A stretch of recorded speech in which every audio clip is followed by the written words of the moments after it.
Hello everyone, स्वागत है आप सभी का एक बार फिर से Vedika shorthand and typing classes में। आज मैं आप लोगों के लिए हिंदी डिक्टेशन नंबर 10 लेकर आई हूं, तो जल्दी से आप लोग अपनी पेन पेंसिल कॉपी रजिस्टर सब निकाल लीजिए और रेडी हो जाइए। अब मैं स्टार्ट करूंगी। रेडी।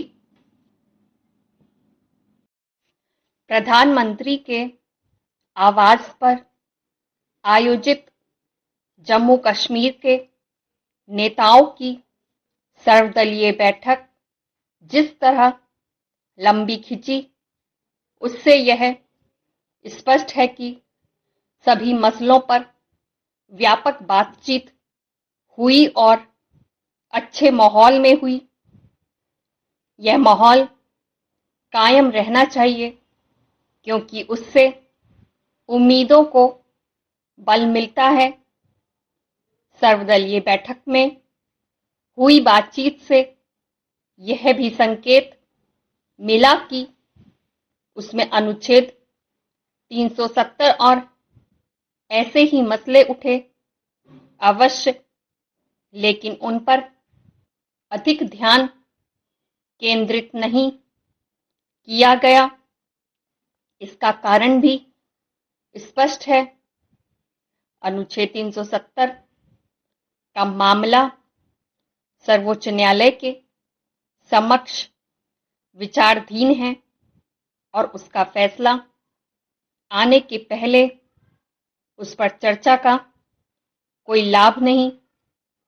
इस पर चर्चा का लाभ इसलिए भी नहीं क्योंकि किसी को इसकी उम्मीद नहीं करनी चाहिए कि इस अनुच्छेद की वापसी हो सकती है। ऐसा इसलिए क्योंकि यह एक अस्थायी अनुच्छेद था और पिछले कई दशकों में उसके कई प्राविधान खत्म या निष्प्रभावी हो गए थे।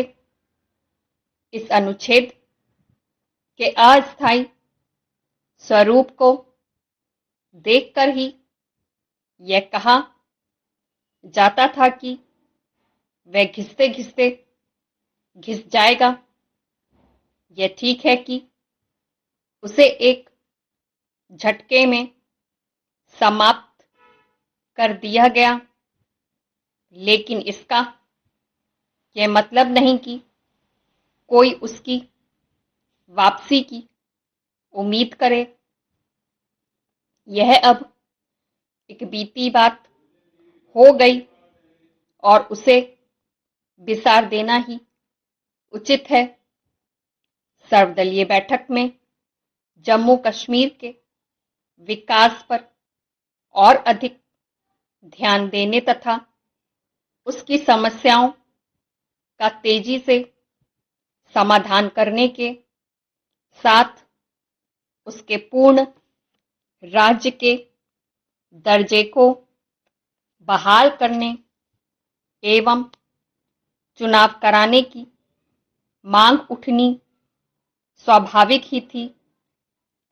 इस पर हैरत नहीं कि इस मांग पर केंद्र सरकार ने सकारात्मक रुख दिखाया, क्योंकि उसने अनुच्छेद 370 खत्म करते समय ही कहा था कि जैसे ही अनुकूल हालात होंगे, राज्य के दर्जे को बहाल कर दिया जाएगा।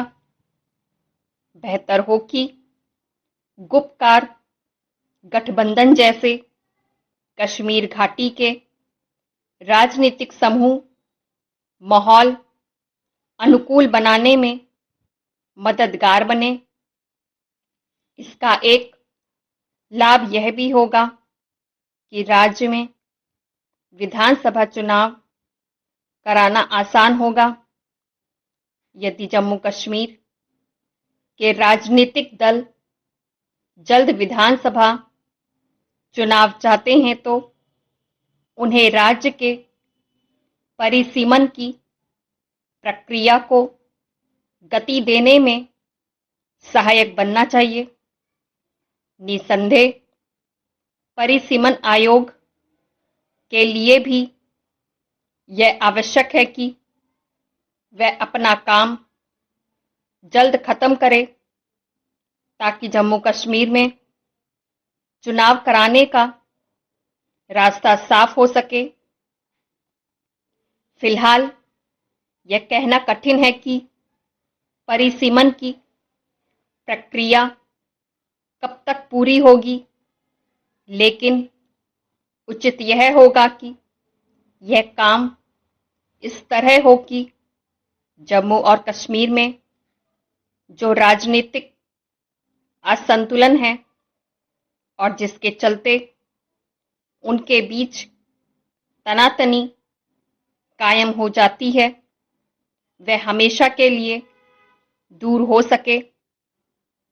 इसका कोई औचित्य नहीं कि अधिक क्षेत्रफल और आबादी के बाद भी जम्मू क्षेत्र की विधानसभा सीटें कम हों। आज की डिक्टेशन की इमेज मैंने फुल एंड हाफ दोनों तरीके से डिस्प्ले कर दी है। आप लोग उसको देख के अपना मैटर चेक कर लीजिएगा। और जो मैं नेक्स्ट बोलूंगी नंबर 11, उसकी भी इमेज मैंने डिस्प्ले कर दी है, तो आप लोग उसकी भी अच्छे से प्रैक्टिस कर लीजिएगा। और अगर मेरा ये आज का वीडियो आप सभी लोगों को पसंद आया हो तो इसके लिए प्लीज़ लाइक, शेयर और कमेंट ज़रूर कीजिएगा। और जो लोग नए हैं उनसे रिक्वेस्ट है कि प्लीज़ मेरे चैनल को सब्सक्राइब कीजिए, बेल आइकन पे जाके क्लिक कीजिए, उस पर ऑल पे क्लिक कीजिएगा।